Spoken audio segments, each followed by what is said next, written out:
Hello, ladies and gentlemen, and welcome back for a Friday edition of the Steel City Sports Report, where we talk everything Steelers, Penguins, and Pirates. I am your host, Brady Vini, wrapping up the sports week here on this Friday evening. And again, we have got a good bit to talk about. We were last live like this on Wednesday. Since then, the Pittsburgh Penguins have played another game. The Pittsburgh Pirates announced their opening day starter. Two outcomes in both of those situations are pretty unsurprising if we're going to be honest here. We'll get to those in a moment. But here, to begin the show in a few moments, the Pittsburgh Steelers. The NFL draft is nearly 1 month away, and they keep bringing in guys for pre-draft visits. They keep sending scouts and various other people to pro days. We're trying to keep on top of all that. But I want to focus a little bit on the visits today. So far, we've had closing in around 10, somewhere in that area, the top 30 pre-draft visits for the Steelers. Some of the players I like, some of them I'm like, all right, they might be good, late day additions. At least that's what I'm hoping is that that is the Steelers' plan here, because not too many marquee names have been inside the Steelers facility yet for a pre-draft visit. There are a few down the line that could be coming here, but starting to get a little bit odd, the types of people that the Steelers are bringing in. And we're going to try our best today to begin the show, sort of sift through everything. Is the Steelers' interest in these players? Is it legit, or is it a bit fugazi trying to play the old smoke and mirrors game with the rest of the league? We'll try to find that out, talk a little bit about some of the new visits to the Steelers over the past few days. And then, like I said, we'll get into the Penguins, their game in Raleigh, North Carolina from Wednesday night, wrapping up their 5-game road trip from hell. And then we'll talk about the Pittsburgh Pirates a little bit. They named an opening day starter. I'm pretty sure all of you, if you have not figured that all out already, you know exactly who that is. And we'll talk a little bit about what's going on tonight. All eyes will be on the Pirates farm system as the prospect breakout games are going on all around Major League Baseball here today in spring training. The Bucks going up against another excellent farm club in the Detroit Tigers tonight at around 7:30. Who's in the starting lineup for the Bucks in that game, and who should we watch? We'll talk about as well. After all that, we'll get into the extra Pittsburgh sports news of the day, and of course, your comments along the way.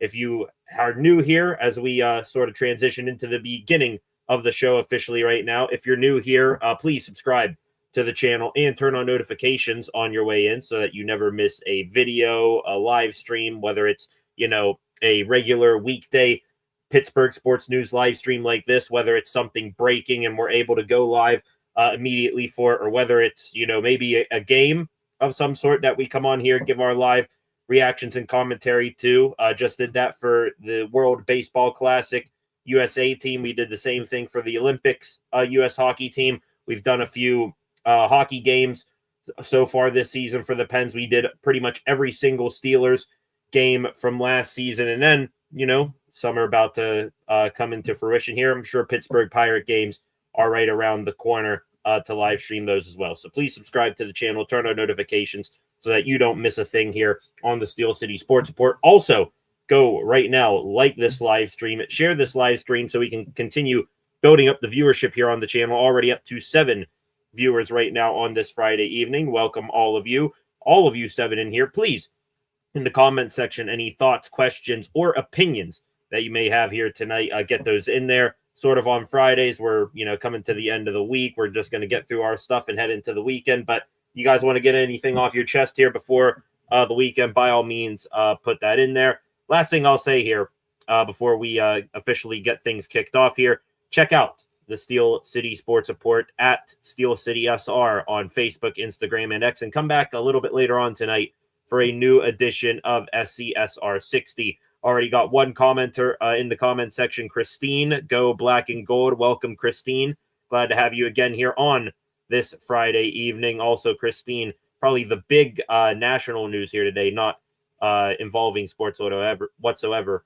Chuck Norris, legendary actor, mixed martial artist, passing away. R.I.P. Chuck Norris. He actually will be mentioned in the extra Pittsburgh sports news today, because with the Chuck Norris passing, there was a hoax, false reporting of a death on Steelers Twitter today that we'll get into as well. People are just disgusting. But let's start off some Steelers talk here tonight on a positive note. And let's talk about the draft. April 22nd, the NFL draft, nearly exactly 1 month away here. And the Steelers continuing to bring in some pre-draft visitors. They've already had a handful of pre-draft visitors come in over the past couple of weeks, but I expect those visits to intensify quite a bit between now and I'd say a week out from the draft. So far, the Steelers reported visits before we talk about today and yesterday's visits. They had in quarterback Carson Beck from Miami. They also brought in from Miami one of Beck's teammates, his blindside left tackle, Markel Bell. A couple of wide receivers, Jeff Caldwell and Kendrick Law out of Cincinnati and Kentucky. And then they also had San Diego State corner Chris Johnson. Excellent ball production there from him. Ephesians Prysock, absolutely elite name out of Washington. He's going to be mentioned here in a moment on this segment. And then the local visit, Penn State tight end Khalil Dinkins. He was a local visit, not because he went to Penn State. Apparently, I found that out that Penn State does not fall inside the local visit category for the Pittsburgh Steelers. Instead, it's because Dinkins went to a college in the Pittsburgh area. I believe it's, I think, a 70-mile radius or something like that. That's what's considered local colleges. Obviously, Pitt falls into that. Maybe a college or two in Ohio falls under that category as well. But Penn State just found out, learn something new every day. They do not count as a local visit for the Steelers, even though they are in the same state of Pennsylvania. So those were all of the reported pre-draft visits from the past, week, 2 weeks for the Steelers. Since we last spoke like this, at least 6 more visits confirmed with the Pittsburgh Steelers. Let's start with what happened yesterday. 2 visitors out the South Side facility, 1 local, 1 a top 30 visit. The top 30 visit, first off, it is James Thompson, Illinois defensive lineman. Thompson, I assume, probably going to be in that early day 2 or early day 3 range when it comes to the draft and where he might slot in here. Look here at some of Thompson's resume here, if I can find it right here. James Thompson Jr. from Illinois. Top 30 visit with the Steelers. Also, a former teammate of Keanu Benton and Nick Herbig. He used to go to Wisconsin and then transferred to Illinois this past season. He is a 2025 All Big Ten team honorable mention, so it's not like he was just a bum there on Illinois. Nobody in this draft really is. And also, probably the biggest endorsement I have for James Thompson right now was watching the East-West Shrine Bowl back a few weeks ago. He just absolutely lit it up in that game, going up against some of the other draft-eligible players here this season or here this year in Pittsburgh. So Thompson, maybe a good value, get a guy that you can, maybe take over that Isaiah Loudermilk role or something like that to begin his career. Gonna, go in behind Cam Hayward and Derek Harmon. Maybe he fights a little bit with Y.A. Black. We know Black can kick out to defensive end as well. Same thing with Keanu Benton, but maybe getting a guy like James Thompson, have him focus a little bit on special teams to begin his career. He can get, somewhere in that 5 to 10 snap range per game on a good day. So I'd be, cool with Thompson at the right point in the draft. And then the second visit from yesterday, a local visit. There is a reason why I'm wearing my alma mater, Pittsburgh Panther football hoodie here tonight.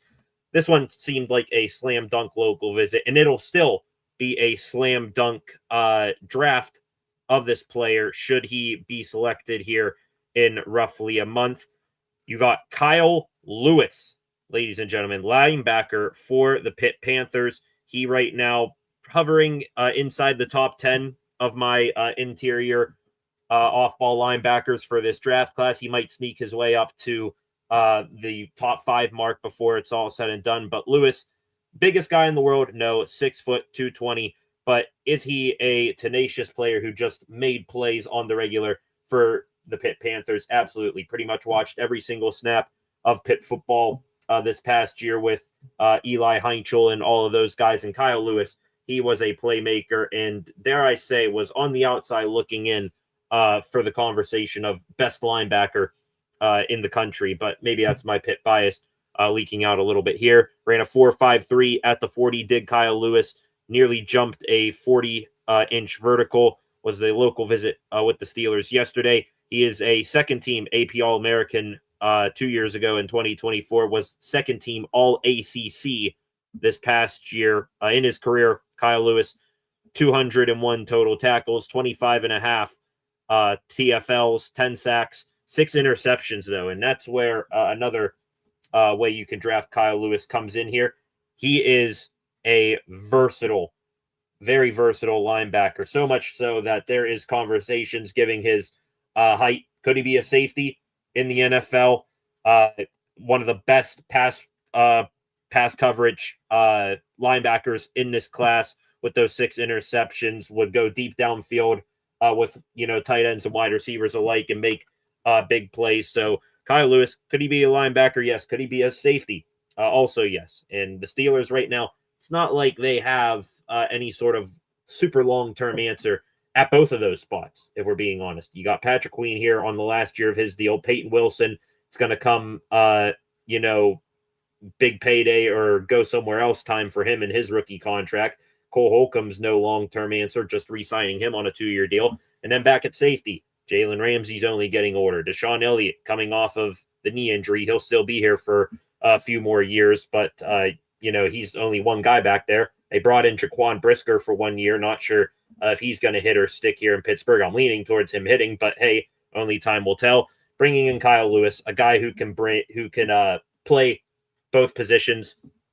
If we're being honest here, you just bring him in, have him, find out his role, or tell him, hey, focus at one spot here in the NFL. Let him learn on the job a little bit, play some special teams as well. I'm sure he could be a demon for new special teams coordinator Danny Crossman and this team. So Kyle Lewis, maybe my pit bias a little bit here, but I would absolutely be thrilled if he were to get drafted by the hometown Steelers. And then we move on to today. We go from 2 visits yesterday to 4 visits for the Steelers today. They brought in North Dakota State quarterback Cole Payton. They brought in Washington corner Takario Davis, Texas Tech inside linebacker Jacob Rodriguez, and Georgia Tech offensive guard Keelan Rutledge. We'll start with, I guess, the sexy position right here, not the sexy prospect, who's actually, one of the bigger names in this draft here. Let's start with Cole Payton, North Dakota State quarterback. Somewhere inside the top 10 of my quarterbacks right now is Cole Payton. Nowhere near, I would say the hype of like a Trey Lance, who went 3 overall, how many years ago, however long that was. But Tom Arth and local scout Jim Ward, they did go to Cole Payton's pro day yesterday at North Dakota State. Payton at that pro day measured out to be about 6 foot and 2.5 inches tall, 237 pounds, 33-inch arms, 10-inch hands. So, pretty good sized hands there, averaged. At North Dakota State last year, Payton, lefty too, southpaw thrower. So you got to wonder, if the Steelers factor that in at all. I know the Atlanta Falcons, they just brought in Tua, so they got 2 lefty quarterbacks there, Michael Penix and Tua. I'm sure there will be some mock draft out there where Cole Payton, should he fall deep enough into the draft, that he'll go to the Falcons here. But interesting that the Steelers are looking at a lefty quarterback here. 10-1 last year with the Bison was Payton. It was his first and only year as a starting quarterback. Little over 2,700 passing yards, 16 touchdowns to 4 interceptions. But where he might be looked at with most intrigue here, one of his comparisons, it's because of his rushing ability.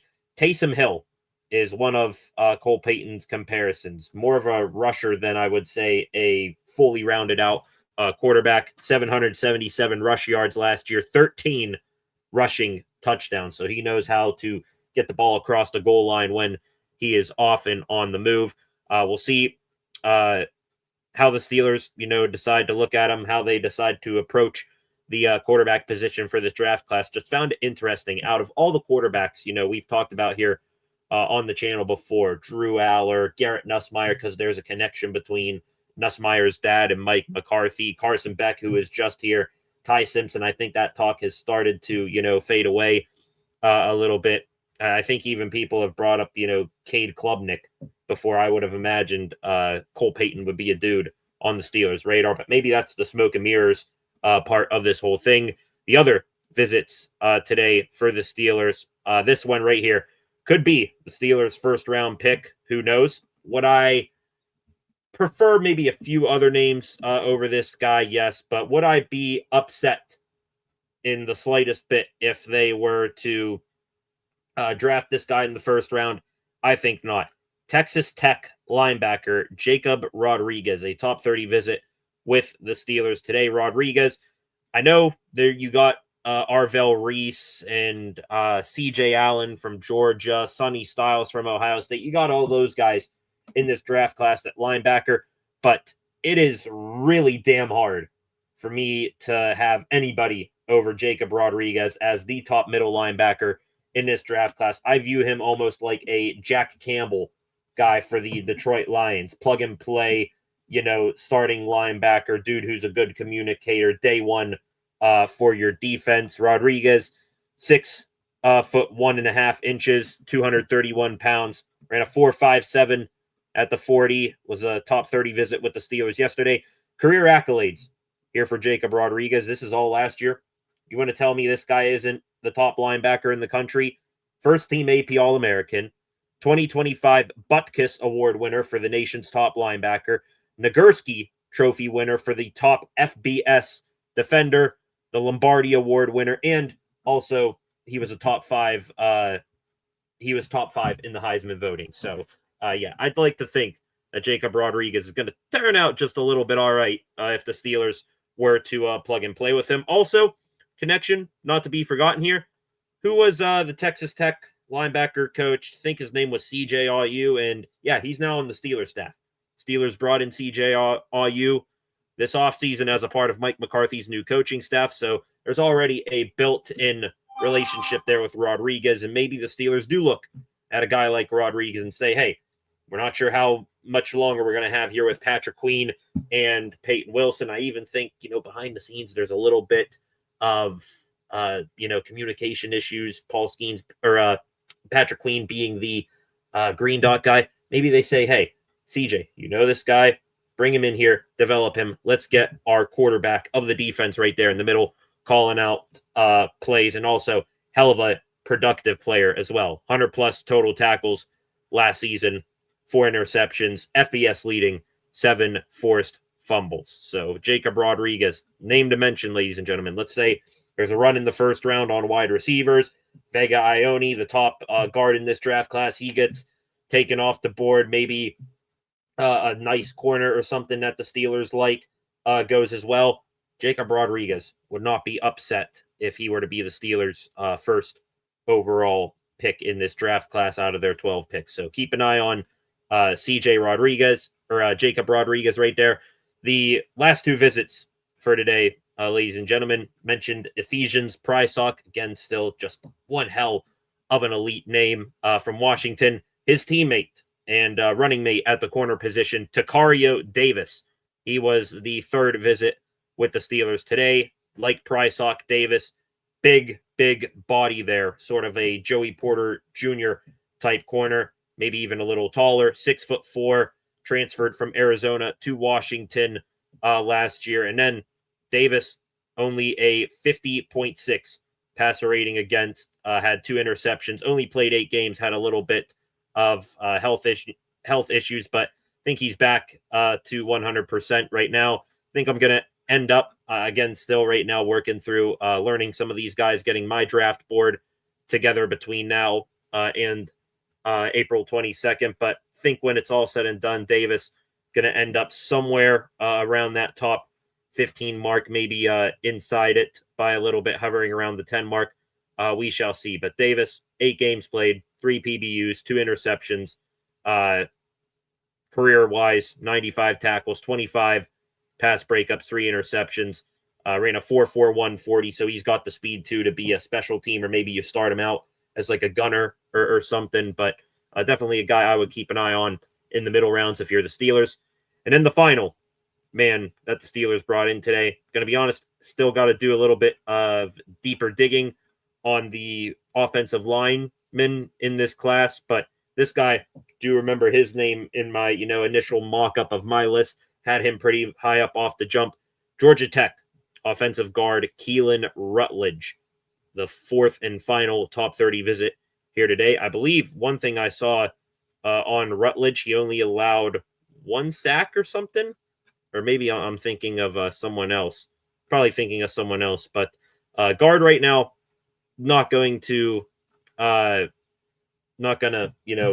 slide it off the board whatsoever. Steelers still don't have a left guard right now as we speak. I think they're filling left guard at the very moment is Spencer Anderson. I think most of us can agree here that Spencer Anderson, you want to at least have some sort of competition for him for that left guard spot. But Rutledge, maybe the Steelers do indeed go with a Rodriguez or a wide receiver in round one. Then you're looking round two, round three way, and then you try to bring in a guy like Rutledge, maybe sign a veteran free agent or stick with Anderson, have the rookie and the veteran battle it out at St. Vincent College in training camp and go from there. 6'4", 316 seems like the pretty right size for your guard too at 6'4", a dude who's not too small and going to get overpowered constantly sitting back in the quarterback's lap, but not a guy that's humongous and the quarterback as he's scanning the field isn't going to be able to see around the behemoth. So those are the latest for the Steelers in their top 30 visits. There are a couple more visits still on the way per reports. We talked about, I think, one back on Wednesday. Denzel Boston just had his pro day with Washington back on Wednesday. I think the Steelers are one of the 12 teams that are going to bring him in for a pre-draft visit. And also another, somewhere in day two, wide receiver to take a gander at. Jeremy Bernard. He has a top 30 visit scheduled with the Steelers. That is going to be next month, so not until April will Bernard be in Pittsburgh. A lot can change between now and then. Maybe he comes, maybe he doesn't to Pittsburgh. But Jeremy Bernard, Denzel Boston, guys to look at. Also, Steelers, they were at the Georgia Pro Day from 2 days ago. Took the whole bigwigs of the organization, McCarthy, Kahn, bunch of defensive coordinator Patrick Graham, all of those guys went down to Athens. They were taking a look at Monroe Freeland, probably the left tackle, Dalen Everett, corner, linebacker CJ Allen, and wide receiver Zachariah Branch. According to reports, Branch went out with dinner with the Steelers after his pro day on Wednesday. So that's the latest that we have right now on the Steelers and this visits right now. And I want your guys' honest opinions here. How many of these visits, are they real? Are they fake? Kind of hard to gauge. And it's not like there's been so many, humongous names so far. I mean, just going back over the list here, Carson Beck, Cole Payton, the two quarterbacks, nowhere near first round picks, maybe not even day two picks. Beck can probably, find a spot on day two, but I definitely wouldn't be, a third round or a second round pick. It'd be a third round pick if it were me. Same thing with Peyton at the earliest, a third round pick. You go to wide receiver, still, Steelers added Michael Pittman. They got DK Metcalf, but behind them, no depth. Would I be cool if they ended up bringing in a Jeff Caldwell or Kendrick Law? Yes. I think those guys would be nice, neutral players, can, get their feet wet on some special teams. I want to say it was Law is a hell of a return man, so I'd be cool with that. But also, Denzel Boston still going to come here eventually, but a lot can change between now and then. Where's the visits with, Mekhi Lemon, Carnell Tate, Jordan Tyson? Hell, I'll take a KC Conception or Omar Cooper, something like that right now. So we're really wondering where are all the big name wide receivers right now for this pre-draft visit cycle. I'm hoping that, it's not going to be something that we wait all the way up before the draft and then, we're like, all right, do they really have interest in this guy now that they're bringing him in? Are they just, trying to get one last answer on a question? I don't know. Offensive line, Markel Bell, Keelan Rutledge, those two guys. I think there is legit interest there. Left tackle, left guard. Might see another one or two players at those positions come in for visit. D-line, James Thompson, the only guy right there. Probably legit interest in him, or at least getting maybe a few answers they have about him, because don't really need to take a D lineman super high unless a Caden McDonald or someone is intriguing enough and everybody else is gone. Linebacker, I mean, Jacob Rodriguez.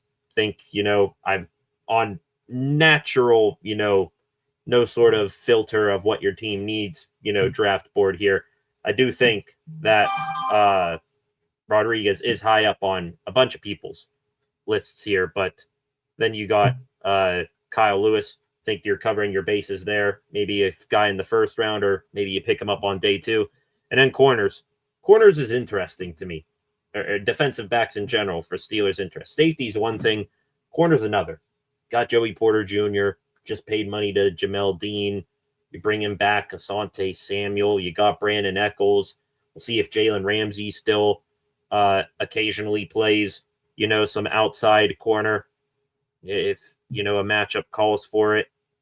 I mean, we'll see how a corner shakes out here, but don't think it's going to be too high. The Steelers are going to look at one of those. Prysock, Takario Davis, maybe one of those two guys, the Washington guys, big guys like Joey Porter Jr. Porter can help string them along here.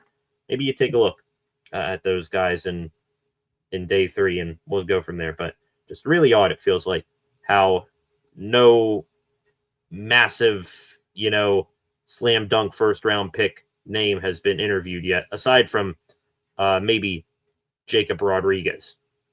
Like most of these guys here, day 2, day 3 picks, and then Rodriguez is either top of your needs, off ball linebacker, no, but would he still be a good get?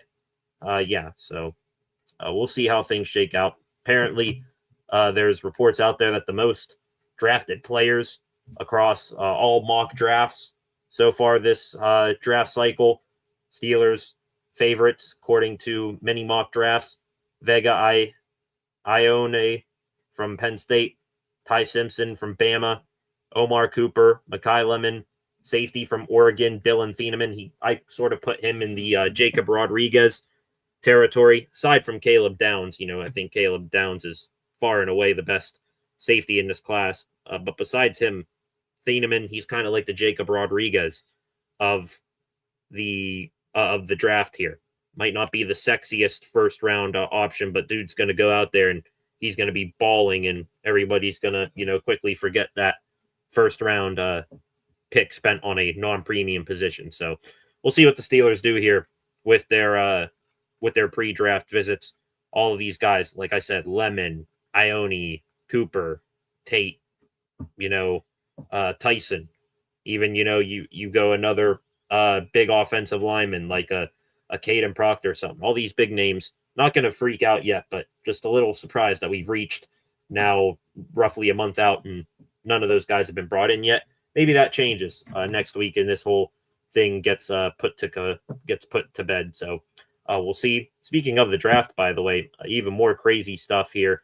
Mentioned back on Wednesday, public schools gonna operate remotely for the draft on April 22nd and 24th. Kids gonna learn online. Apparently, some other public schools will be closed too, so kids and students, their parents can go and enjoy the draft. And also, the draft stage going to be right outside of Acrisure Stadium. Wonder if the Steelers are going to make the stadium look a little bit more pretty, at least in the 500 club, compared to what it is right now, because all the 500 level seats behind the Steelers bench, yeah, all of those gone and all ripped out. We'll see if the Steelers do anything to maybe make that look a little bit better, and not like we're, demoing the building here between now and the draft in April. But let me know what you guys think here on the draft and the pre-draft visits for the Steelers. You shocked that they haven't had any, massive names in their top 30 yet. Do think if you do start to roll in, some of those bigger names, like what I've just mentioned a couple of times, then that list looks a little bit better. You've, feathered out guys from, first round all the way up to the 7th round, but would like to start getting in some pre-draft visits here. Back in the day, pre-draft visits used to be handled as gospel for the Steelers. If you were brought in for a pre-draft visit, then you probably were going to get drafted by the Steelers. That was the case up until last year with Derek Harmon. Steelers barely showed any interest in him. They didn't go to his pro day. They didn't bring him in for a top 30 visit. And they ended up drafting him, and what a good pick that was. Just wondering how McCarthy and Omar Khan are going to play it. Is it an Omar Khan thing that they aren't going to maybe bring in some guy that they really like, or is it a McCarthy thing? Is it both? Guess we'll have to wait and find out here. Still 8 of you in here right now. We go to the comment section. You guys leaving comments, your thoughts on the Steelers and their pre-draft visit so far. Concepts in here. What's going on, Concepts? Glad to have you. SCSR Dad as well. Christine here. Love that they met with Rutledge and Rodriguez. Like them. Like those both. Cole Payton one, I see you here. Yeah, I'm a little bit more confused on. But Jacob Rodriguez, I might not show it. And it would depend when we get to draft night, who all's on the board. I wouldn't be, doing backflips in this room for a Jacob Rodriguez, but I'd be very happy on the inside knowing we got, a high floor player that's going to, be an excellent player, but not, maybe we'll see if he's a defense changing level player. We'll see here, but I'm excited for the Rodriguez pick. Do like the prospect of a Keelan Rutledge. Maybe you put Rutledge on the Mason McCormick plan. Maybe you bring in a veteran or have Spencer Anderson start in the interim, and then Rutledge maybe gets a little bit of seasoning on him, and then you throw him in there as your left guard, kind of like what they did with McCormick here. Concepts here. BPA all day, best player available. I know the joke about punter, about P standing for punter, but best player available, always the better pick, which is why Khan over Colbert, big time. Yeah, Khan has been way more best player available than Kevin Colbert has ever been. Colbert, I mean, yikes, some of the bad draft picks during the end of his tenure, trading up, to pick 10 for Devin Bush, who was maybe like the third best linebacker in his class.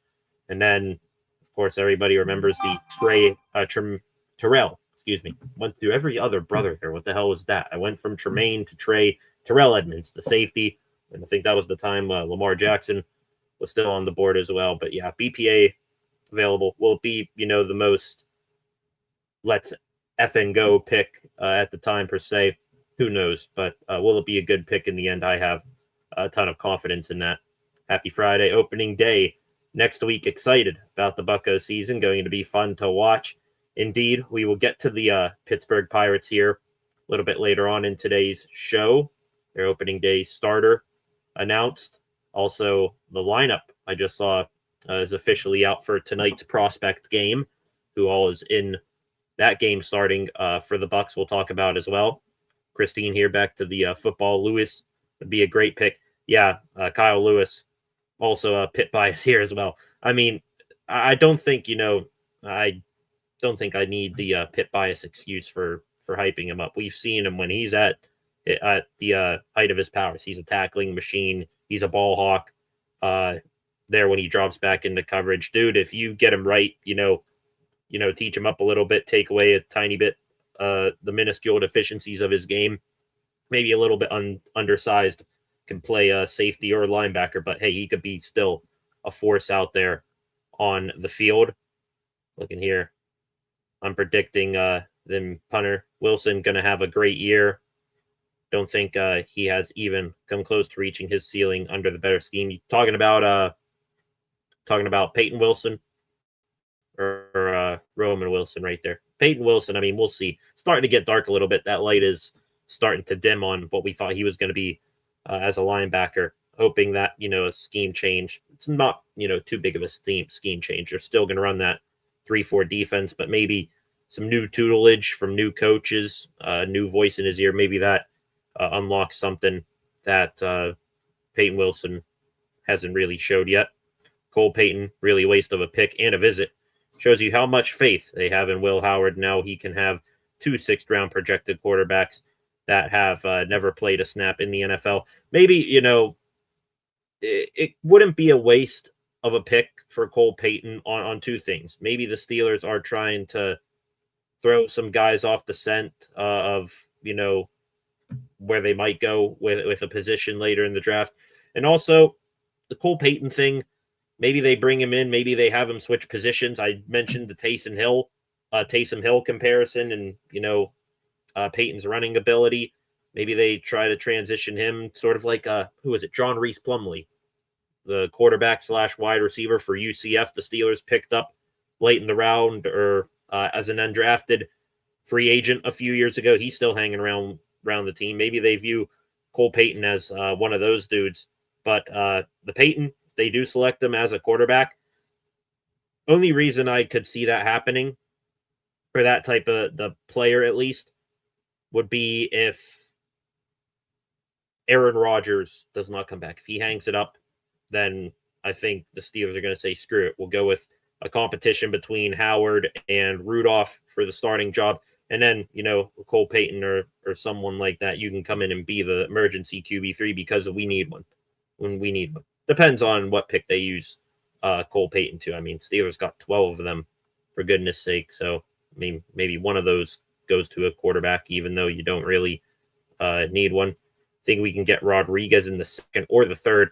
I mean, you're really hoping that the lack of excitement over an off-ball linebacker helps you out there.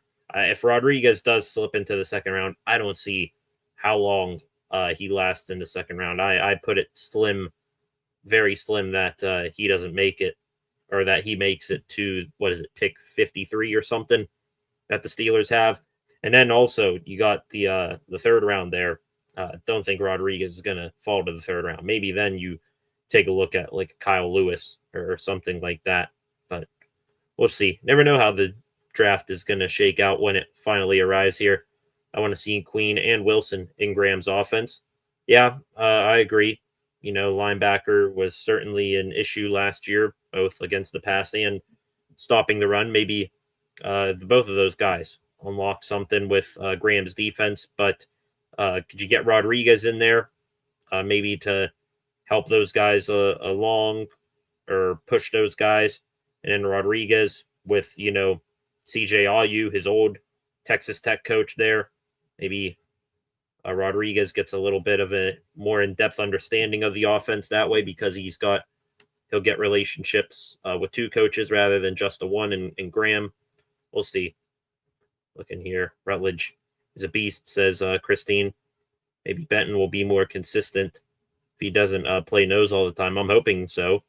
She mentions here, Christine, think if we get an actual nose tackle, McDonald, Hunter, Corleone, Jackson Jr., they will be looking a lot better. I think those guys right there, they're sounding more like second-round picks if the Steelers want to go and add a defensive lineman. A little shocked. I thought, Caden McDonald would be a guy they'd bring in from Ohio State. Disappointed in the lack of punters brought in for visited. Very oversighted, in my opinion. Yeah, you got to give Cortland Waitman that competition. Or Cam Johnston. Excuse me. Waitman's now gone. Still thinking he's here for some reason. Branch would be a perfect piece with Pittman and DK.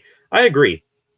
Some people, I think, have some sort of issue with Zachariah Branch, but you throw him in the slot, let him work the middle of the field. Dude is one of the best yards after the catch receivers in this league, or in the draft class. I take Branch, maybe a tiny bit undersized, but not going to worry about that. I mean, you got the big go up and get it guy in DK. You got Michael Pittman, who's sort of, the middle ground man. And then you add in Branch. You got three pretty distinct skill set wide receivers right there to make some noise. Would love to see Mike McCarthy play with that group. Christine here. Think all the quarterbacks are smoke and mirrors. Wouldn't take a quarterback at all in the draft if Rodgers is coming back. I agree.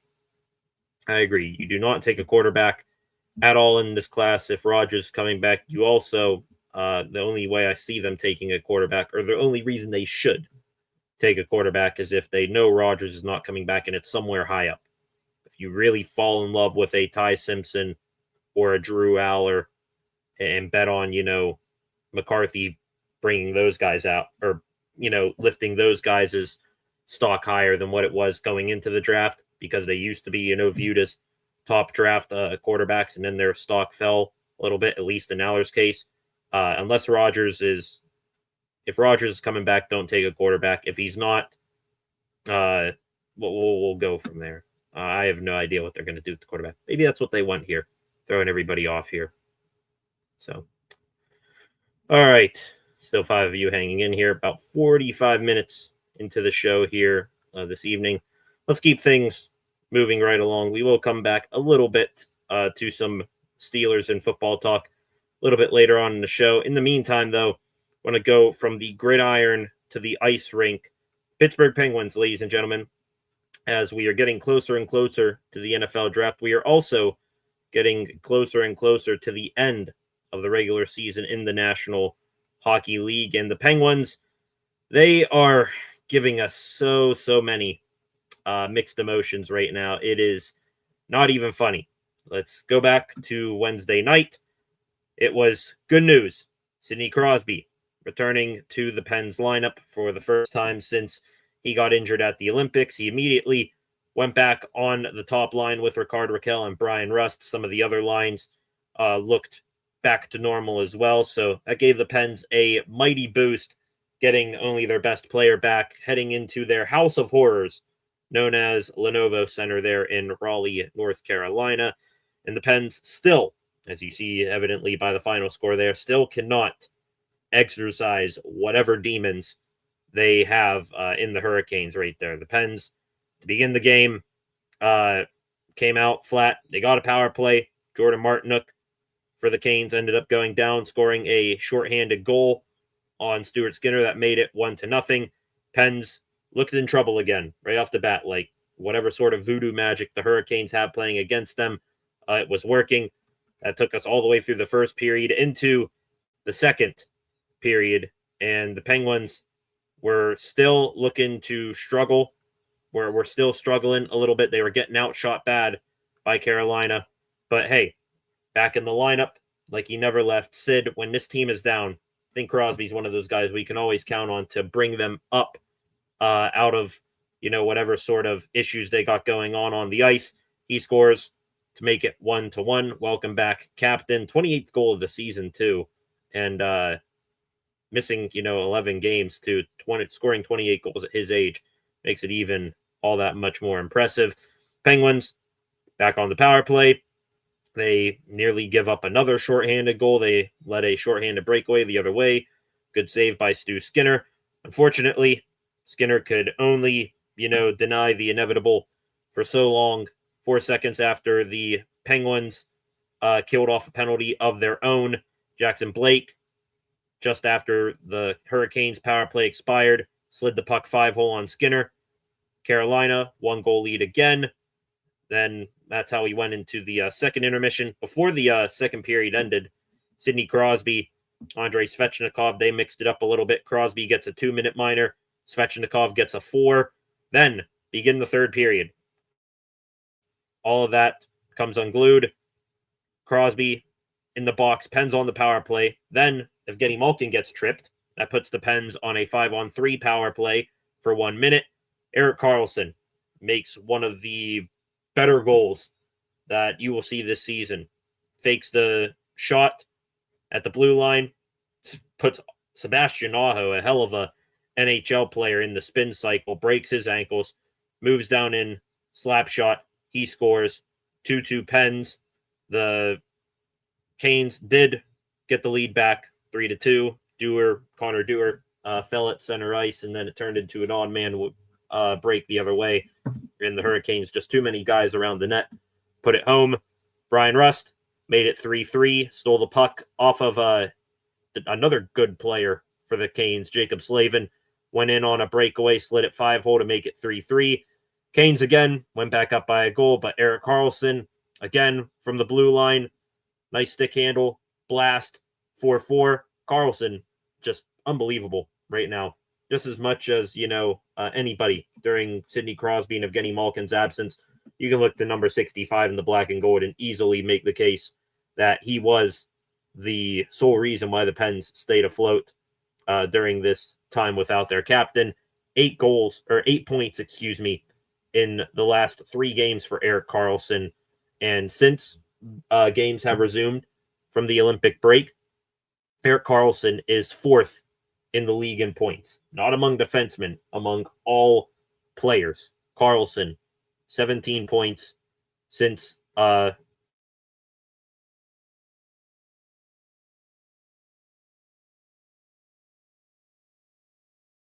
so Karlsson right now, I think it's a pretty rotten year for Chris Letang, for being honest. But Karlsson, he is making us forget about Letang's struggles of rate, maybe at the moment.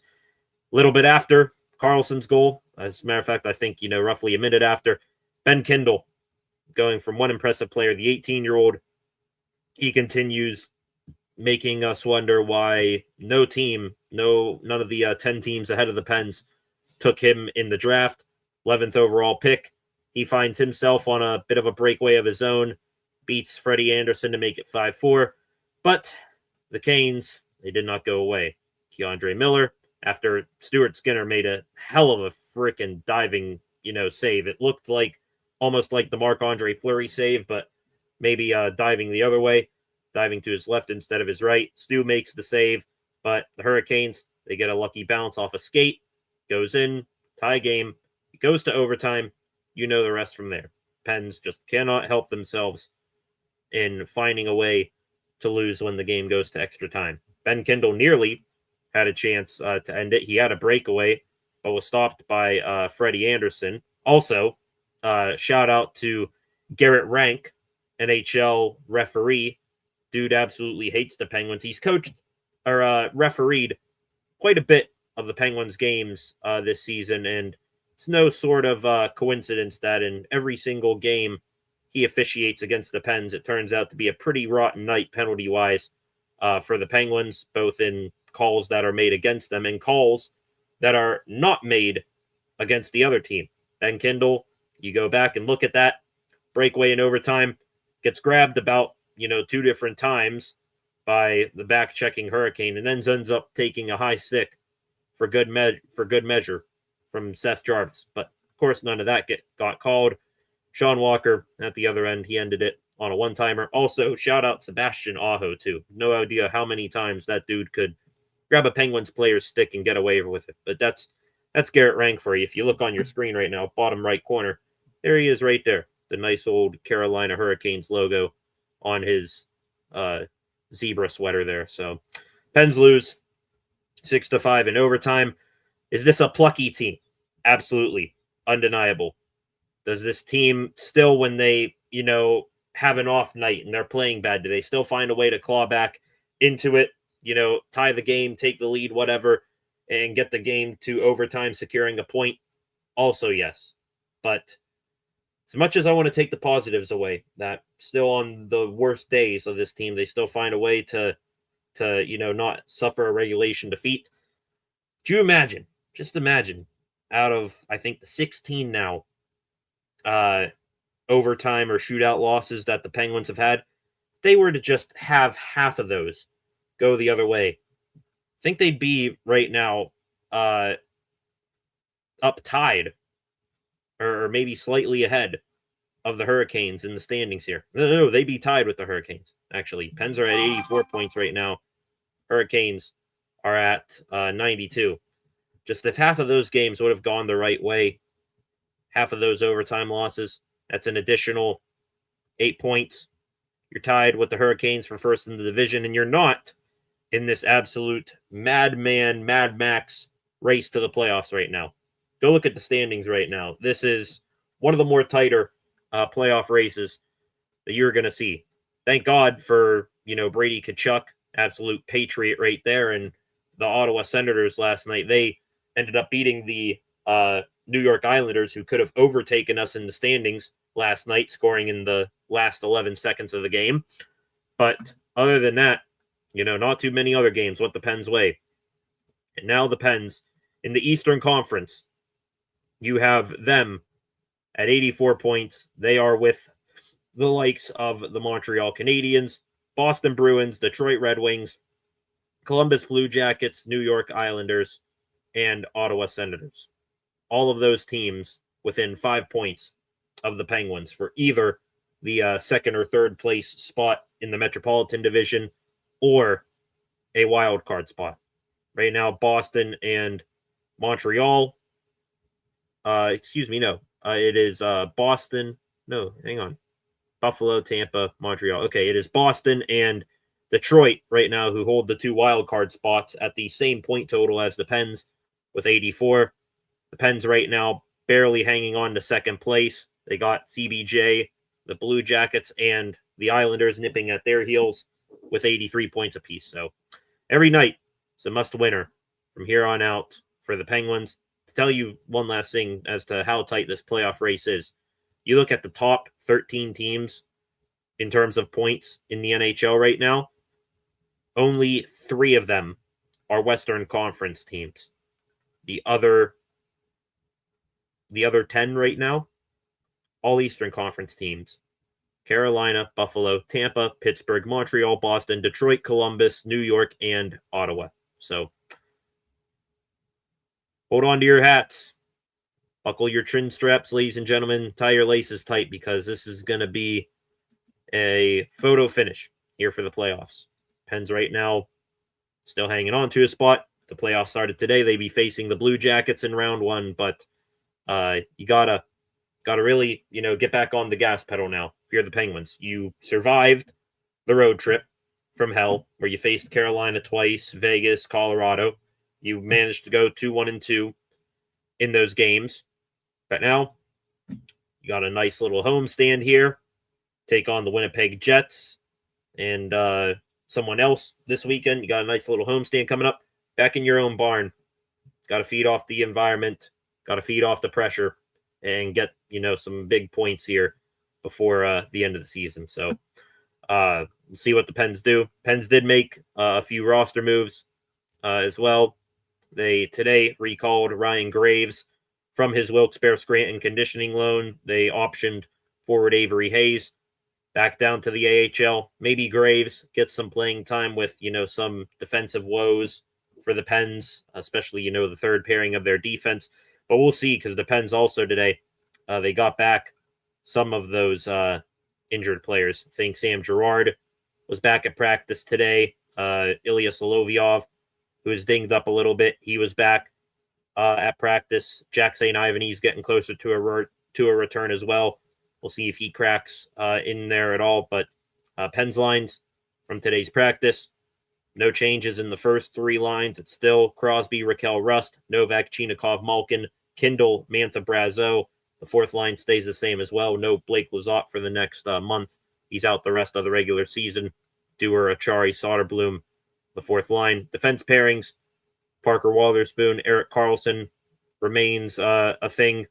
Back with Chris Letang, Sam Girard. I assume that Girard is back with Letang, meaning he's going to be good for tomorrow's game. Girard, Letang, the way Letang's been struggling and the way, Girard's confidence since getting traded here has been a bit of an issue. Would rather have Ryan Shea with Letang, but we'll see if Dan Muse makes that switch at all. Connor Clifton, Ryan Shea, the final defense pairing. So we'll see where things go here for the Pens. Got to keep winning. Got to keep winning here if you're the Pens. Cannot take your foot off the gas whatsoever because it is going to be a photo finish here in these playoffs, in this playoff race. Take on the Jets tomorrow and then Sunday, only for the 3rd time in, I think, 12 days, something like that. They play the Carolina Hurricanes again, except this time it's on our ice. So we'll see here. Let me know your thoughts on the Penguins and this race for the playoffs in the comment section below. And with that, ladies and gentlemen, let's just go right into it. Take our final transition of the night here. Go into the baseball world a little bit, and then we'll hit on the extra Pittsburgh sports news here of the day. Pittsburgh Pirates.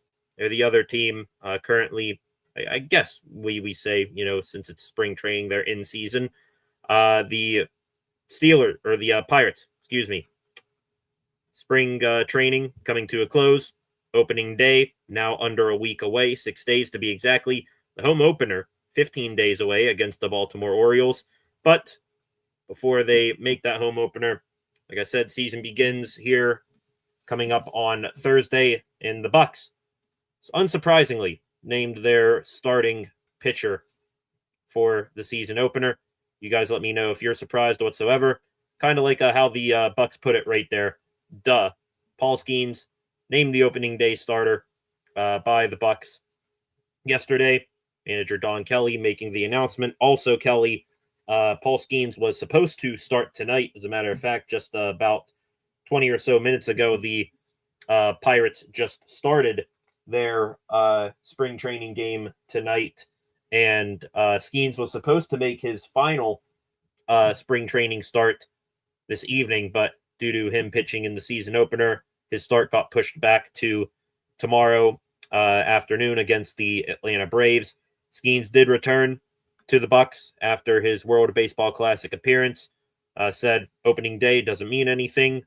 If you lose, just want to go out there and set the tone. Love that mindset from Skeens. Hopefully everybody on the team has that mindset. It's all cute how we brought in all these great players and the vibes around the team are good this year, but it doesn't mean a damn thing if we don't deliver on the in the win category here. Skeens also still a very much pissed off individual. Someone brought up, his experience at the WBC. Skeens, you could just tell, still upset with the United States loss to Venezuela. So hopefully he goes and takes out that frustration on some poor New York Mets batters coming up next week. Skeens in that season opener, he'll go against Freddie Peralta, familiar name and face to every Pirate fan. No longer with the Brewers, now with the Mets. Also, for that season opener game, Neil Walker. This is going to be NBC. It's going to be a nationally televised game for the season opener, Mets Pirates. Al Leiter, who used to play for the Mets, I think he's a broadcaster for them, and Neil Walker, former Pirate and Met, and current Bucks Sportsnet Pittsburgh color analyst. He will be on the call for that game, so that is pretty cool there that Walker is going to be calling the season opener. Back to the Bucks themselves, just catching you up on the past 2 days or so of spring training games. Back on Wednesday night, the Bucks, they ended up taking down the Detroit Tigers 3-1. Braxton Ashcraft, hell of a start in that game. 5 in a third innings pitched, only allowed 5 hits and 1 earned run, struck out 8, walked nobody. Yeah, that'll do. That sounds like a guaranteed spot in the rotation. Ashcraft, I think he's going to be my sneaky pick to a guy that surprises a lot of people. We knew he would be good, but not that good. He's my candidate for that type of player. Tyler Anderson in that game hit his first home run as a Pirate. Connor Griffin had his first walk of the spring. Kind of crazy how he went throughout the entirety of spring without a walk until this point. And O'Neal Cruz, he did not make any sort of positive contribution. Instead, the lone run scored in that game by the Tigers was Cruz messing up on a fly ball to center field. Tried to catch it low, didn't position himself correctly. So Cruz, routine fly out, misplayed. Still going to be an adventure with this outfield. Very, very glad to see that. And then yesterday, the Buccos ended up falling to the Baltimore Orioles by this final score of 5-2. That was a bullpen game. Mike Clevenger and Hunter Barco, the two main pitchers to take a look at in that game. Clevenger had 1 hit and 2 earned runs, also 4 strikeouts. Hunter Barco struck out 3, had 2 hits against, so decent relief outings for each of them, but not a good day with the Bucks in the bats. Now on to tonight, the Bucks. You occasionally see me looking over here to my right, trying to see if the game is on at all. MLB TV. That game between the Bucks and the Atlanta Braves just started a few moments ago. O'Neal Cruz, Ryan O'Hearn, Marcelo Zuna, Nick Gonzalez, and Jared Triolo, the only starters in the lineup in that game. You got some other guys getting a rest day. Justinson Garcia is playing, though. We'll see if he earns a roster spot with how damn good his spring has been. Rafael Flores, more on Flores and the catching position here in a moment. Jake Mangum is going to be your fourth outfielder, though, I mean, hell, we didn't have Ryan O'Hearn. Mangum, he could be a starter the way that he is playing right now. Nick York, who's having a decent spring, he is also in the lineup. Johan Ramirez got the start for the Bucks, but that is not the game that everybody wants to talk about. Instead, tonight, prospect breakout game between the Detroit Tigers prospects and the Pittsburgh Pirates prospects. That game starts in roughly an hour. Of course, the two big names pitching in this game for the Pirates, both the last two, actually, first-round picks by general manager Ben Cherington. Connor Griffin will be in the lineup for the Bucks tonight. Griffin apparently still getting contract offers from the Bucks. This is from John Heyman, who's a baseball insider for the New York Post. He says it's believed the Pirates have very early interest in doing something with Connor Griffin. The $110 million mark is which is the former highest paid contract to a guy like Griffin, a rookie who has little to no major league experience, but could be somewhere bigger than that for Griffin, according to John Heyman. It'd be unprecedented, too, that a dude who has not played a single game above the AA level would then all of a sudden get, a 8-year, $130 million contract, but could be Connor Griffin's future there should he choose to accept it. We'll see if that plays out. The other big name to watch here tonight, actually going to get the start for the Pirates. Number 6 overall prospect from last summer's draft, Seth Hernandez.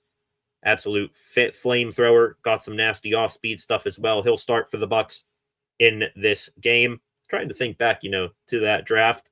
Did the Pirates, could they have used, maybe a prospect batter to add to their farm club in the draft? Yeah, but some of those guys went off the board immediately. And then Hernandez, who was, arguably the best pitcher in the class, he falls to you at 6th. At 6th, yeah, you got to take him at that point. So excited to see Hernandez, excited to see Griffin here tonight. Some other guys for the Bucks, the starting lineup here. Griffin will lead off. Tamar Johnson, former first-round pick of the Buccos, 4th overall a handful of years ago. Still waiting for him to see if he has anything worth salvaging in his potential. He'll bat 2nd. Esmeralyn Valdez, who rose up the prospect ranks last year with his bat in the minors. He'll bat 3rd, playing in right field. Tony Blanco Jr., you want to talk about an Aaron Judge-like body, but still working on the rest of an Aaron Judge skill set. Blanco, big-ass dude who all he does is hit bombs. It's just the little stuff in between you got to work on. He'll bat cleanup. Other guys, Deuce Gorson, Omar Alfonso, Easton Carmichael, who was also drafted last year, Mitch Jebb, Will Taylor. That rounds out the lineup for the Buccos. Seth Hernandez gets the start. Edward Florentino, excellent prospect for the Buccos. Probably the second best hitting prospect behind Connor Griffin. He will not play tonight. Was on the initial roster for tonight's game, but was taken off due to injury. Apparently, Florentino will not participate in the game due to a left ankle injury he suffered in February. He'll be back to full baseball activities, or should be at least, later on this month or early next month. So not playing in tonight's game.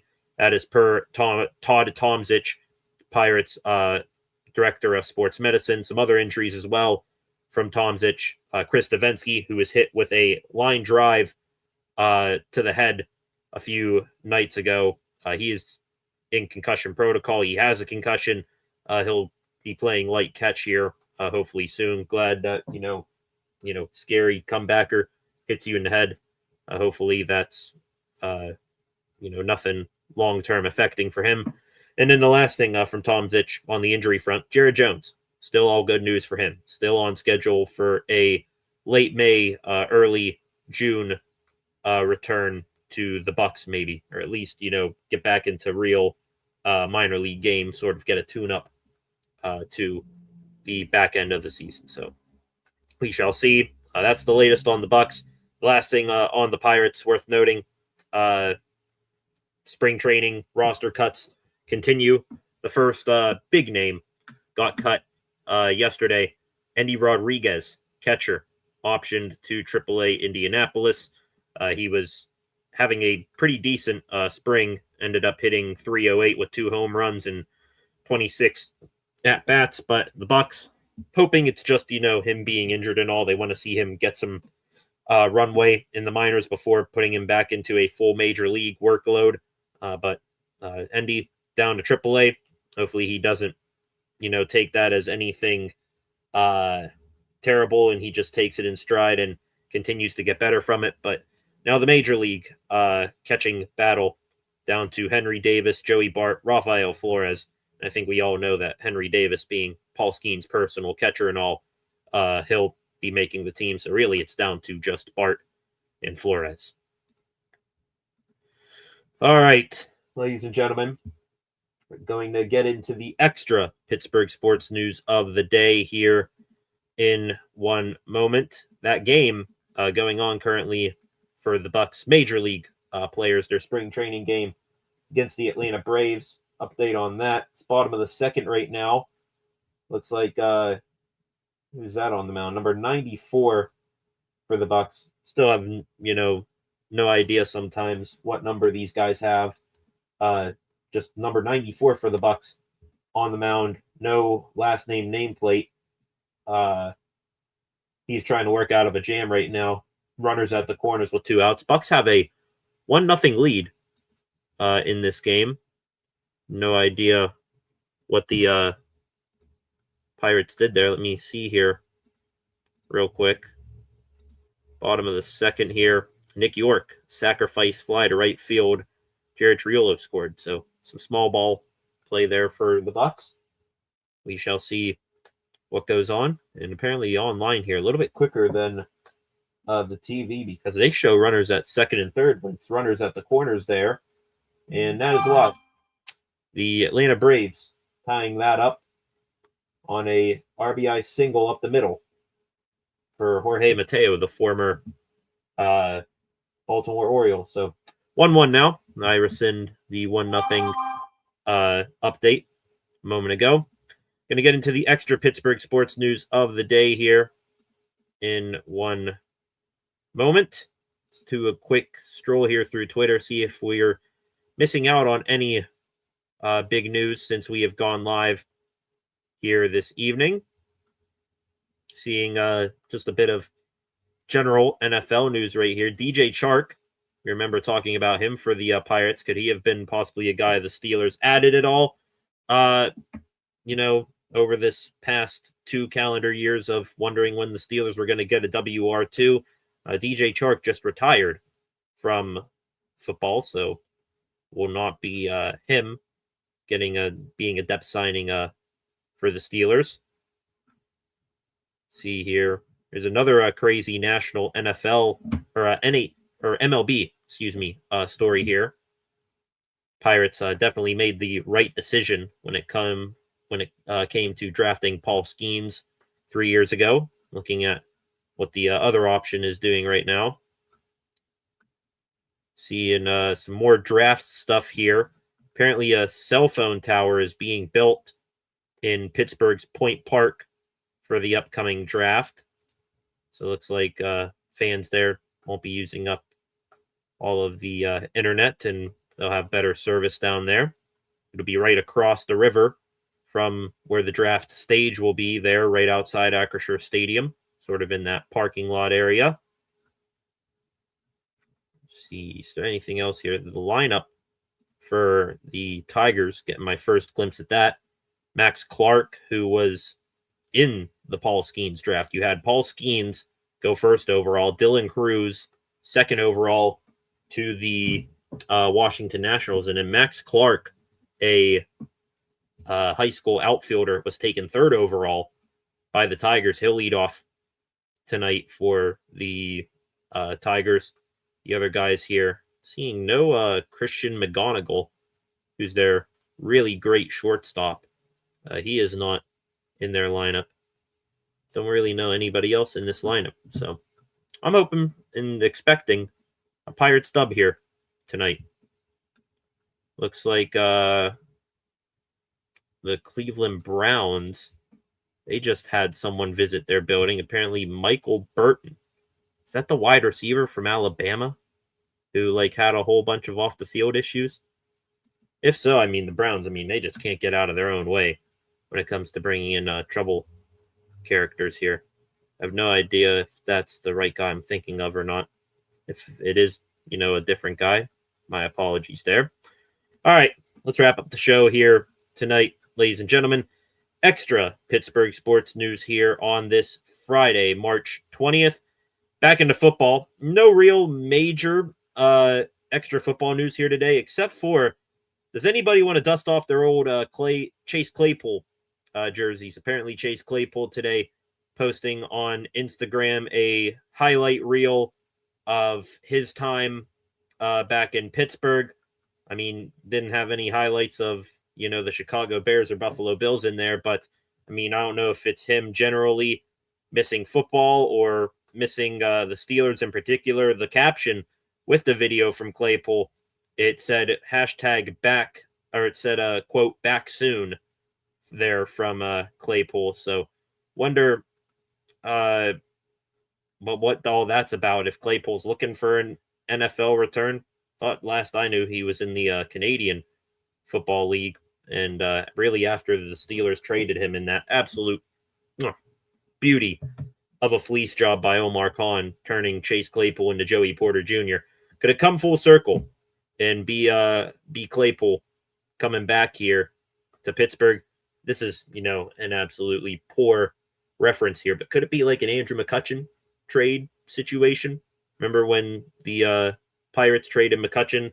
They ended up getting Brian Reynolds back in the deal, and then Kutch ends up playing with Reynolds, some 4 or 5 years later. Could that be a Chase Claypool thing? Dude is gone for 3-4 years, comes back and is back with the Steelers. I highly doubt it. And honestly, some fans out there are hyping up Claypool, but I don't understand the hype. We got to remember what we left off there with Claypool. Don't think about, the 4-touchdown game against the Eagles with Ben.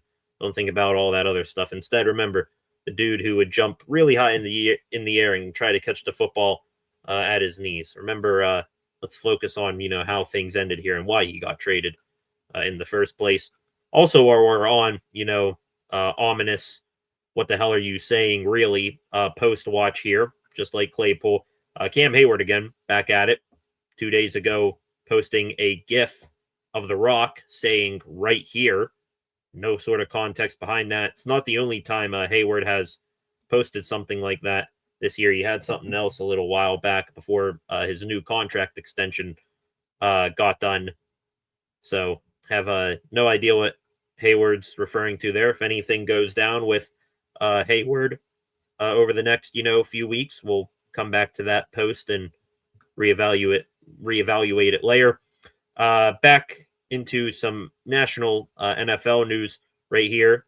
Two teams made proposals for rule changes for the 2026 season. They have been sent to NFL clubs for consideration. Both teams inside the AFC North. One of them is actually the Steelers. The other, the Cleveland Brownies. The Steelers, this isn't really any new news. They just want it to keep continuing. During this year's opening to the 2025 NFL free agency, the Steelers proposed rule change of having one video or phone call with no more than 5 unrestricted free agents that was used. I think that turned out to be quite well. Now the Steelers are just, re-proposing that rule again to say, hey, we tried it this year. We think it went well. Can we continue doing this, forever? Now we will see if that turns out to be to be the case. So keep an eye on the Steelers and that rule change if it becomes official. The other rule proposal change, and this one is the crazier of the two here. The Cleveland Browns, of all teams, proposed a new rule here today to allow draft selections 5 years in advance, up to 5 years in advance, be eligible for trade. Right now, if you're in the NFL, say right now it's 2026, you could trade a first round pick only up to the 2029 NFL draft. You can't trade your 2031 NFL draft pick or your 2030. You can only trade up to your 2029 pick. Now the Browns want to extend that out to the 2030 and 2031 draft. So no idea why they proposed that. Of course, it was them proposing it as well because, I mean, they are, after all, the constructs of only the worst trade in sports history, that Deshaun Watson trade. Maybe they say, hey, we missed on this Deshaun Watson thing, but that's not going to stop us trading 5 first-round picks for the next Deshaun Watson. So that's crazy. I hope that gets put through because the Browns would be the dumb organization to both propose that and find a way to immediately prove how stupid that idea was to the benefit of some other team. So excited to see if that goes through for the Browns. Speaking of the Browns, just some loose-end free agency notes from the past 48 hours.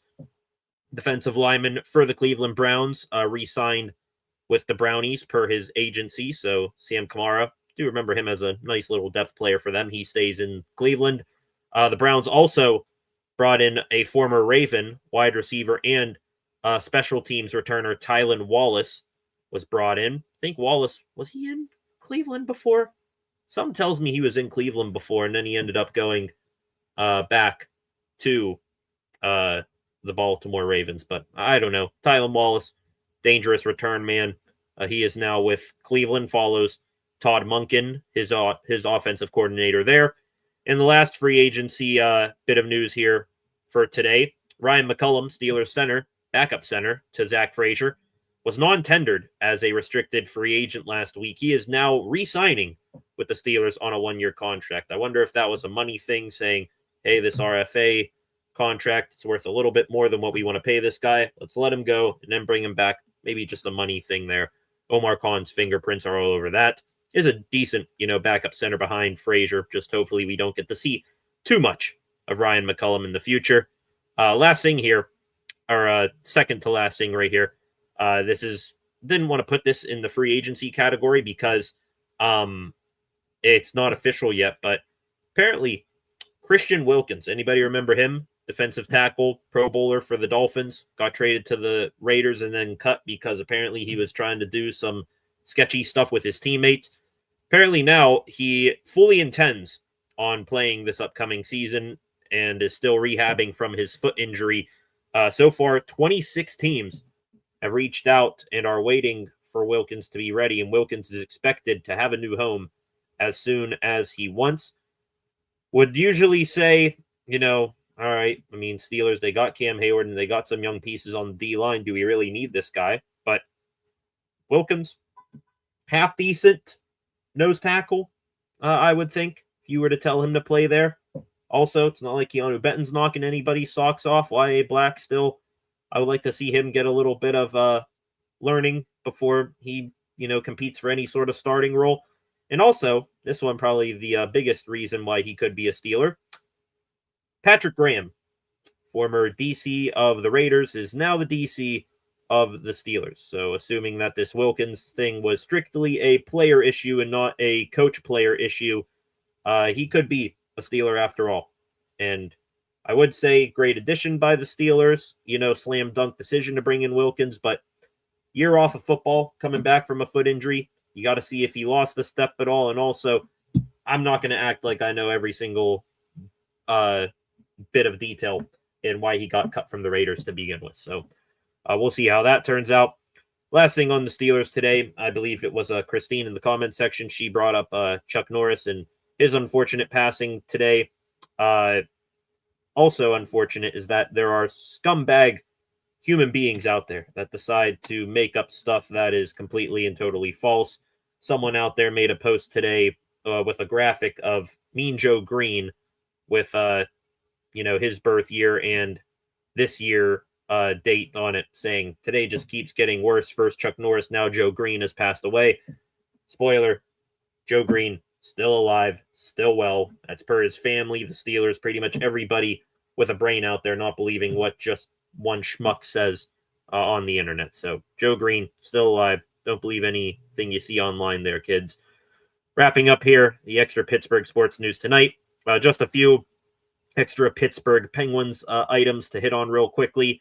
Josh Yohe, who covers the Penguins for The Athletic. There was some speculation last week that out of all the good things happening with the Penguins this year, going from a team that was a draft lottery team on paper to a team that now is more than likely going to win the playoffs, make the playoffs, I should say, maybe even make some noise in there.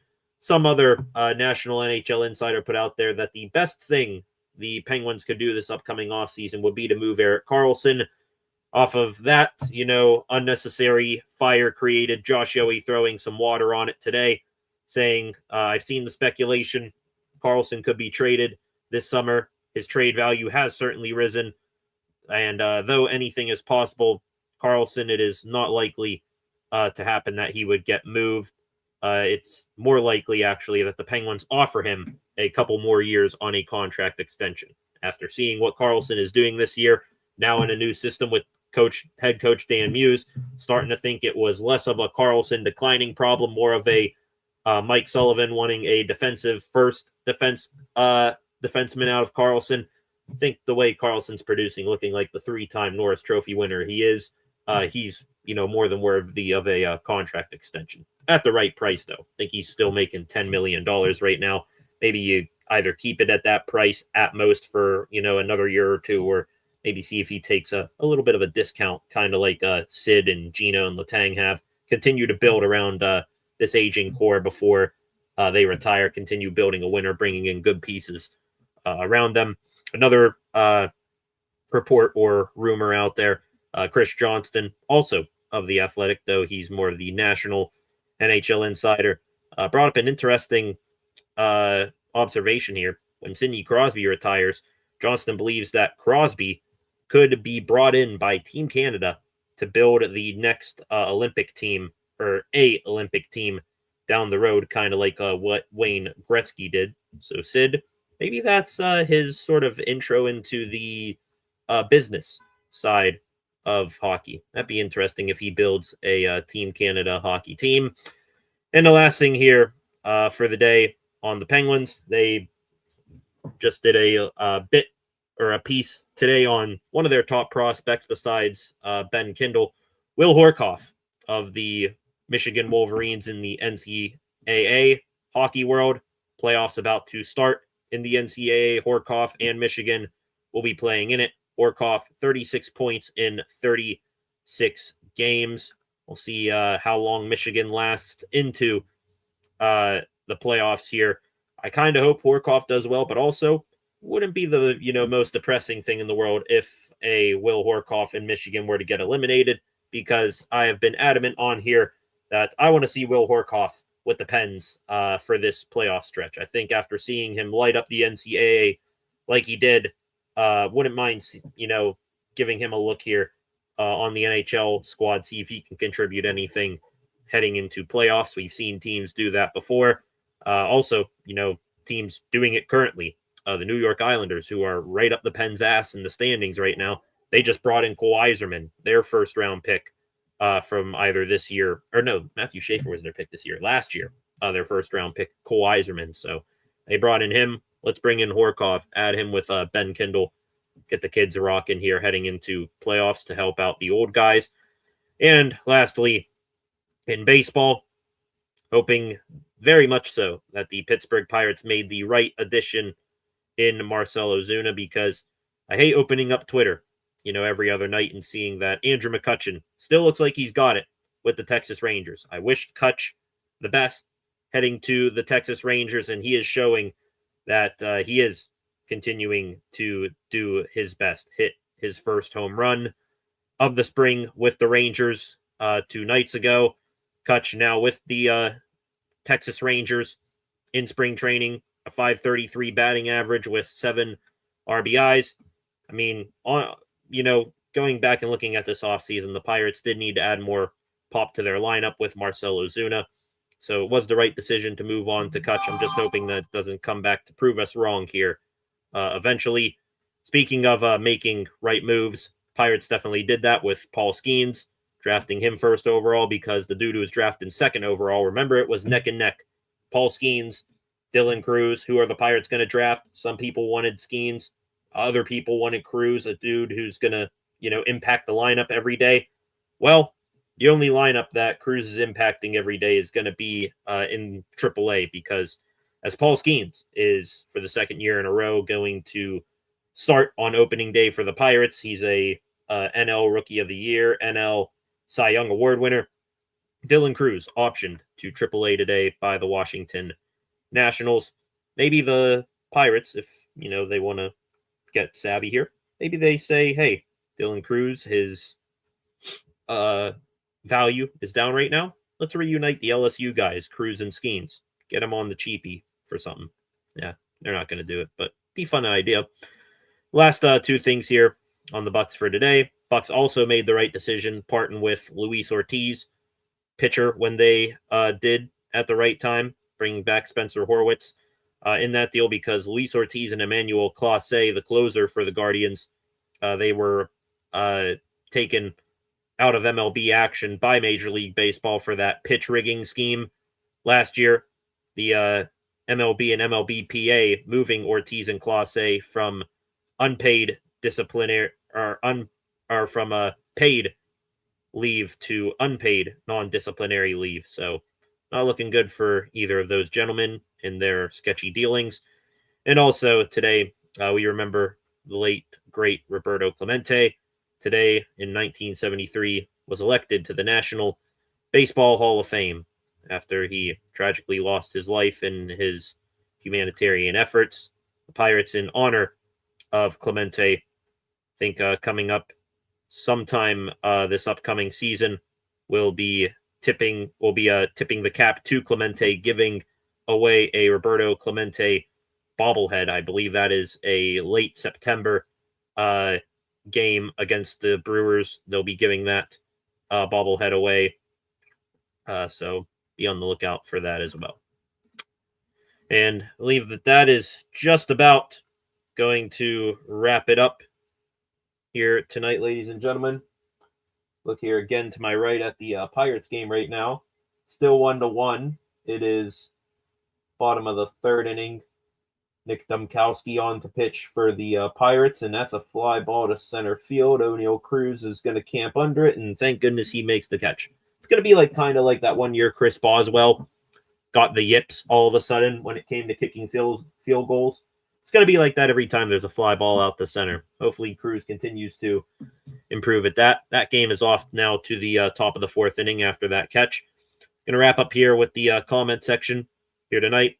Vegas in here, letting their presence be known with a nice thumbs up. Welcome, Vegas. Christine here again, lighting up the comment section. Welcome, Christine. I remember back then, I said fire Canada, not the Canadian. They're going back to the Trace Claypool trade. Well, it took them a little bit more time, but they eventually did get what you were wanting correct. Claypool played good his rookie year, but that was pretty much it. I mean, you got to wonder how much of that was Big Ben having Claypool look like that, and how much of it was Claypool, new kid on the block. Teams didn't know how to attack him, and then, Claypool turned out to be the way that he was. Browns are ridiculous with that rule change. Proposed to eliminate the draft because they suck so bad at it. Yeah, the Browns, whatever proposed rule change the Browns want to make, I fully believe they're going to find a way to screw it up. Be hilarious if, they all of a sudden say, hey, let's trade 5 draft picks 5 years in advance instead of 3. And then they, throw the kitchen sink and all at Arch Manning or something to trade up in next year's draft. And then they'll screw him up too because quarterback hell is the Cleveland Browns organization. Christina here, neither Benton or Black can take on double teams, and neither can Wilkins. I know, but until you find, nose tack, you might as well throw some stuff at the wall and and see what sticks here. Christine here. Know what you're talking about, the Joe Green thing. Hate clickbait people. Report all of them. Yeah, just absolutely disgusting.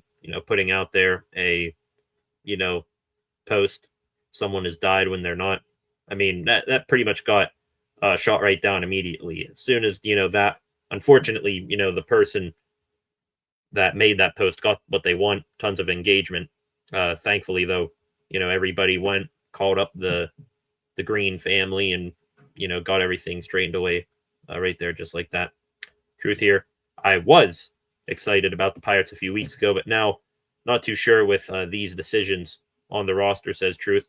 I mean, thing that I would argue with the most right now is Endy Rodriguez, but is there a few things, to nitpick? I mean, unless you're the Dodgers or something, there's always, a few small roster moves that you could be upset about. Endy Rodriguez getting sent down after he was having a decent spring. Why there wasn't at all a left-handed starting pitcher added to the rotation. Now your fifth guy in your rotation is going to be like a Carmen Majinski or Mike Clevenger, someone like that who didn't necessarily light things up this spring. But I mean, we'll see here. Long season here. Let's go in with some optimism here. These spring training games, the results of them don't really matter once, the spring training records go back to 0 and the new season starts. We'll get back to, freaking out and everything always sucks with the Bucks when, the regular season starts and if they stumble out of the gates here. Last thing here from Christine and Truth. Thank you guys both for the nice comments on the room. Appreciate it. Great room, agreed. Be great to drink or smoke in that room during a game. Yeah, I mean, well, I don't smoke, but I mean, it is nice. Can't do it on camera, of course. Well, I can do it on camera, but don't want to cross any guidelines. It is a sweet room. Continuing to add to it too. Just gotta figure out a way to find the room in here to keep putting this stuff. But appreciate you guys on the comment of the room, and appreciate you guys joining back in here on this Friday. And now we're off into the weekend. Gonna hopefully get some more news, big news over the weekend. If it's something massive, we'll go live for it immediately. But looking ahead to the weekend, Pittsburgh Penguins, 2 games. We'll see how they do in those, if they're still going to be in a playoff spot by the time we meet again back here on Monday. The Pirates, I'm sure they'll make some more roster moves, and as spring training rolls along, maybe we'll get a Connor Griffin decision. We still probably, think it's going to be him going down to AAA, but maybe we'll get that for sure coming up here at some point this weekend or sometime on Monday. And then the Steelers. We'll see if they have any more top 30 visits. I'm sure they will in some way, shape, or form. Maybe they sign another free agent or something we'll talk about as well. We'll see here and recap all of the news back here on Monday. So with that, it's going to wrap things up here tonight. Ladies and gentlemen, Truth here. Final comment. The wood paneling, nice touch. Retro 70 styles. Oh, this is Western Pennsylvania right here, wood paneling. Got to get that Yinzer nostalgia in here at all times, besides, just all the Steelers, Penguins, and Pirates decoration. Don't get much more Yinzer than this, too. Not the first to comment on the wood paneling, too. But it's awesome. We'll continue to ride with it. Hopefully you guys continue to ride along here on the channel. On your way out tonight, please subscribe to the channel. Turn on notifications so that you never miss a thing on here again. Like this live stream, share this live stream, leave a comment in the comments section. Your thoughts, questions, opinions, anything on your mind after the show tonight. Feel free to put that in the comment section. Go give the channel a follow at Steel City SR on Facebook, Instagram, and X. Tune back in a little bit later on tonight for SCSR 60. Gonna start on that here as soon as we're done live tonight. So have a good rest of your weekend. Ladies and gentlemen, go watch the Penguins, root them on, root on the Pirates to make the right roster moves, root on the Steelers to maybe get some actual prospects that can be hyped up as, early draft picks in the building for visits. We'll see if any of that happens and come back here and talk about it on Monday. See you guys. Have a good weekend. Let's go Pens. Peace.